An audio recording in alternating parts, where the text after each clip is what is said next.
é uma grandeza vetorial. Por que é uma grandeza vetorial? Porque ele pode ser tanto atrativo quanto repulsivo. Significa que ele tem direção e sentido. Por exemplo, o campo gravitacional tem direção e sentido? Que a gente conhece? Se eu soltar o giz aqui, para onde o campo gravitacional agiu sobre o giz? Para onde? Verticalmente para onde? Para baixo. Então isso tem direção e sentido? Tem. Se eu pegasse aquela carga de prova e soltasse em cima da carga negativa, o que ia acontecer com a carga de prova? Ela iria descer, mostrando que o campo elétrico está agindo na vertical e para baixo ali também, certo? É claro que aí, no caso aí para baixo eu estou pensando na analogia com a gravidade, certo? Mas se nós considerarmos uma carga negativa aqui, ó, imagine que eu tenho uma carga negativa aqui no espaço. Se eu pego uma carga de prova positiva e abandono ela aqui, ela vai ficar aqui? Essa carga geradora, o que ela vai gerar nesse ponto aqui? Um campo elétrico. E o que vai acontecer com essa carga aqui quando ela ficar sujeita à ação do campo elétrico? O resultado disso é o quê? Qual é o resultado do campo elétrico agindo sobre uma carga de prova? O resultado disso é a ação de uma força, exatamente. Vai surgir uma força sobre essa carga, né? Que tipo de força vai surgir sobre essa carga? Uma força de atração. Olha o que vai acontecer com a carga aqui, ó. Certo? Mas e se eu colocar essa carga elétrica nesse ponto aqui? Vai ficar lá? Não vai acontecer nada com ela ali? O que vai acontecer com ela? Também vai surgir uma força. A carga de prova, se for colocada aqui, vai surgir uma força nesse sentido aqui, ó. Repare que tanto a força aqui quanto a força aqui, elas estão agindo na direção do centro dessa carga geradora, não é? Isso mostra, então, que tanto nesse caso quanto nesse caso, que tipo de campo elétrico nós temos aqui? Um campo elétrico convergente. Um campo elétrico que converge em direção à carga negativa. Isso significa que se eu olhar para esse ponto aqui, sem colocar carga de prova, o que haverá nesse ponto aqui? Sem colocar essa carga de prova. Não haverá nada aqui? Não vai acontecer nada nesse espaço aqui? Vai acontecer o quê? Um campo elétrico. Um campo elétrico existe aqui. Como é que eu provo a existência de um campo elétrico? Colocando uma carga de prova. Mas como é que é o campo elétrico nesse ponto aqui? Ele tem uma propriedade. Ele é uma grandeza vetorial. Como é que ele vai ser? Por convenção, nós convencionamos ele como sendo um campo elétrico convergente. Um campo elétrico está agindo aqui, ó, e ele é convergente. Deixa eu desenhar até de outra cor aqui, ó. Esse vetor que eu estou desenhando aqui, ó, ele é o vetor campo elétrico. Ele atua aqui também, ó. Ele também está atuando aqui o vetor campo elétrico, ó. E qual é o resultado da ação desse campo elétrico sobre essa carga de prova? A força. Da mesma forma está acontecendo aqui, ó. O campo elétrico também está atuando aqui, ó. Esse campo elétrico está atuando sobre essa carga e produzindo nela como resultado o quê? Uma força. Então, em qualquer um dos pontos que eu coloco ao redor dessa carga, por exemplo, aqui também, vai existir o que nesse ponto?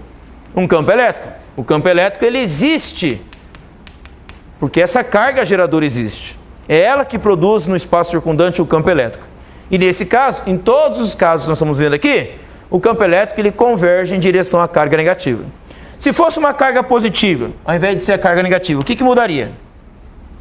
Se eu tivesse aqui uma carga positiva, qual seria a diferença? Bom, agora em vez de ser convergente, vai ser o quê? Divergente. Então, por convenção, nós desenhamos aqui, ó, o campo elétrico divergente aqui, ó. Aqui ele vai divergir em qualquer ponto circundante dessa carga positiva. Se eu pegasse esse ponto, ia fazer isso aqui, ó.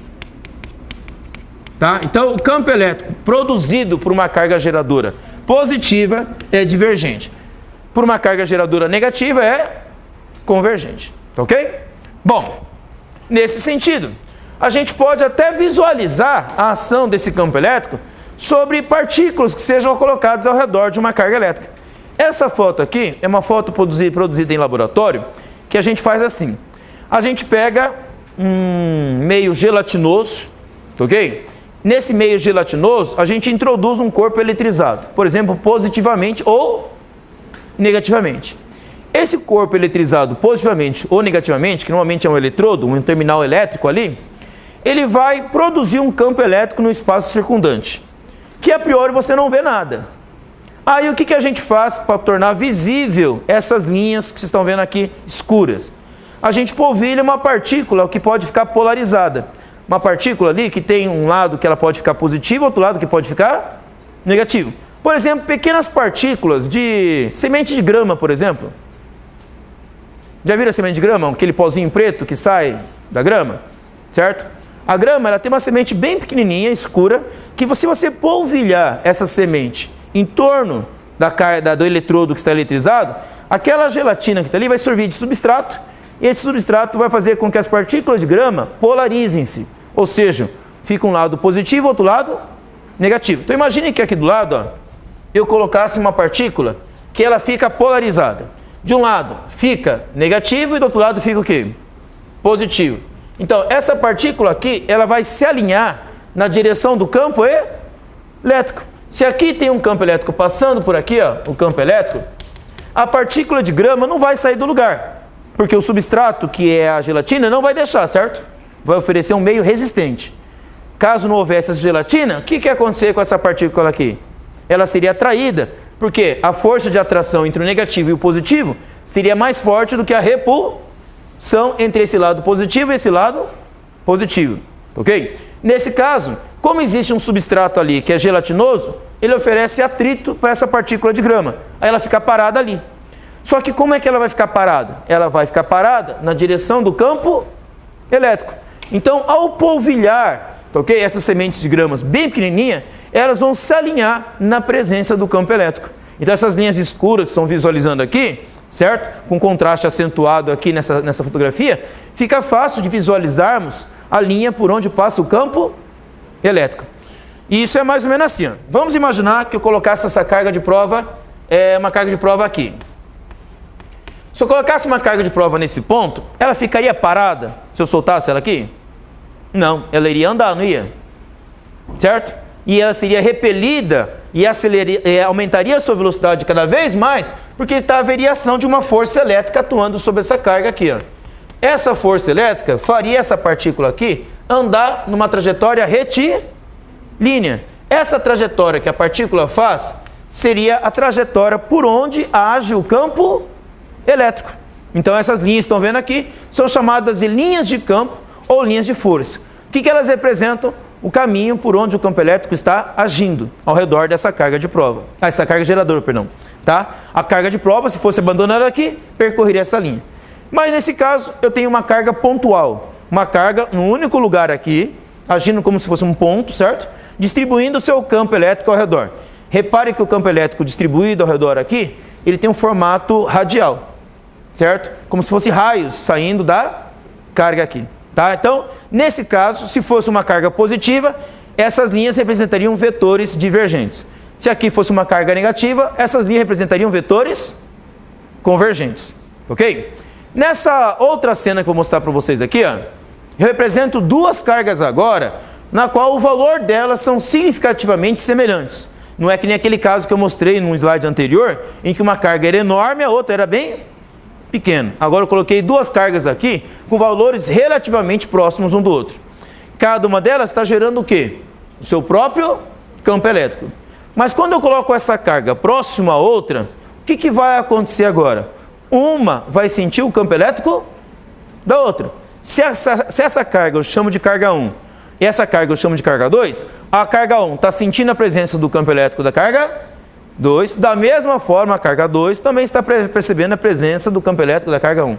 O resultado é que nós passamos a ter dois campos elétricos nesse espaço, certo? Se eu passo a ter dois campos elétricos e cada campo elétrico é uma grandeza vetorial, eu terei dois tipos de vetores, dois vetores aqui em cada ponto desse espaço circundante. E qual o resultado se eu tiver num espaço dois vetores? Eu tenho o que a gente chama de vetor resultante. Então o vetor resultante são as linhas que vocês estão vendo agora aqui. Essas linhas representam a interação dos campos elétricos produzidos por cada uma dessas cargas, produzindo uma força sobre a outra. Então o campo elétrico da carga 1 age sobre a carga 2 e produz uma força sobre a carga 2. A carga 2 faz a mesma coisa, age sobre a carga 1 através do seu campo elétrico e também produz uma força. Como as duas cargas são muito semelhantes aqui em valores, você pode ver que a ação de uma carga sobre a outra é semelhante à da outra sobre a primeira, certo? Então, nesse caso, nós temos aqui nitidamente uma carga interagindo com a outra, através dos seus campos elétricos. É como se você pudesse visualizar uma carga agarrando a outra aqui. Isso aqui nós chamamos de atração entre duas cargas de sinais o quê? opostos. Se essa for positivo, aqui vai divergir. Se aqui for negativo, aqui vai convergir. Ok? Mas nem sempre, tá, as cargas têm que ser pontuais, como nesse caso aqui. Aqui nós temos uma carga formando uma carga positiva e uma carga negativa, formando o que nós chamamos de dipolo. Dipolo porque tem dois polos. Mas às vezes, as minhas cargas elétricas podem estar distribuídas de forma um pouco diferente ao caso anterior. Olha esse caso aqui dessa imagem. Nós temos aqui uma barra paralela a outra barra do lado direito aqui. Só que essas duas barras estão com carga de sinais opostas. Por exemplo, vamos imaginar que essa barra esquerda esteja positiva e essa barra à direita negativa. O campo elétrico que vai divergir dessa placa poderá encontrar uma outra placa aqui na frente e convergir nela, certo? Então, nesse caso, o campo elétrico resultante vai estar divergindo de uma e convergindo na outra. Só que como a outra está logo à minha frente, imediatamente à frente, qual é a trajetória que esse campo elétrico faz aqui por cima, que faz aqui embaixo, mais embaixo ainda e assim por diante? Praticamente serão linhas paralelas. Essa linha aqui, essa linha aqui, essa linha aqui, essa linha aqui, são linhas paralelas. O que mostra para nós que o campo elétrico daqui até aqui, basicamente é o mesmo, certo? Porque a distância percorrida é a mesma, a trajetória é a mesma, então os campos elétricos aqui são iguais. A gente diz que nesse caso, o campo elétrico ele é uniforme. Ok? Chamamos de campo elétrico uniforme quando forma-se aqui o campo elétrico entre duas barras desse tipo. Porém, reparem uma pequena diferença que surge agora nessa imagem aqui, ó. Vocês viram aqui.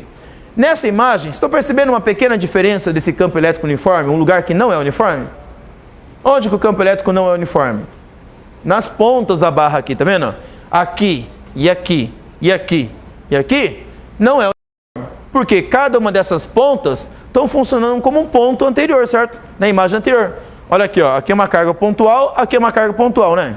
Então, lá nas extremidades de cada uma dessas barras, nós temos o que nós chamamos de efeito de ponta, tá? O efeito de ponta ou efeito de borda mostra para nós que aqui nós temos uma concentração maior de cargas elétricas. Não entendi, professor, você pode pensar assim. Por que maior concentração de cargas elétricas? Primeiro, visualmente falando aqui. Repare a concentração de linhas de campo aqui e a concentração de linhas de campo aqui, ó. Se eu pegar uma mesma área dessa barra aqui e aqui, certo? Essa área aqui, ela vai ter pouca quantidade de linhas de campo.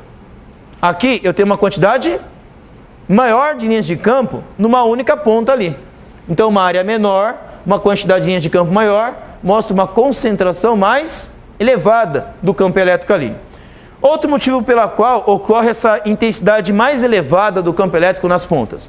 Vamos imaginar que essa barra esteja eletrizada positivamente. O que cada carga positiva faz entre si aqui dentro da barra? O que cada carga positiva faz com uma sobre a outra aqui dentro da barra? Ela se repele, não é?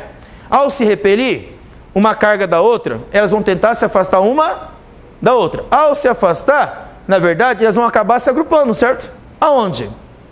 Nas pontas. Então eu tenho uma maior concentração de cargas nas pontas e menor aqui no meio da barra. Então, se eu tenho maior concentração de cargas nas pontas, mais carga representa também maior intensidade do campo elétrico. Portanto, o campo elétrico nas pontas sempre é mais intenso. Nesse caso, nós chamamos isso de efeito de ponta ou efeito de borda. Todo mundo entendeu isso aqui? Tá? Mas entre uma barra e outra, fora as pontas, nós dizemos que aqui o campo elétrico ele é uniforme. Ok?